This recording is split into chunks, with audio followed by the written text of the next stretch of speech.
Hello everyone, welcome to Creative Taanushree channel. Today we will see ISNUMBER function in CalC. ISNUMBER function returns if the value refers to a number. It returns true if the value refers to a number. ये क्या करता है कि अगर कोई cell में number हो तो उसको ट्रू डिफाइन करता है और कोई सेल में टेक्स्ट हो तो उसको फॉल्स बताता है. Syntax of ISNUM function is this. Number function is this. ISNUMBER.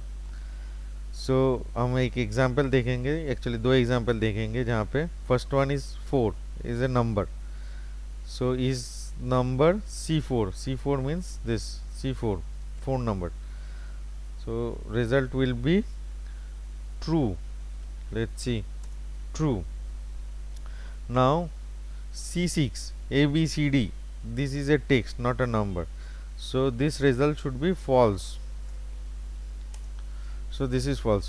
That's for, so this is ISNUM function.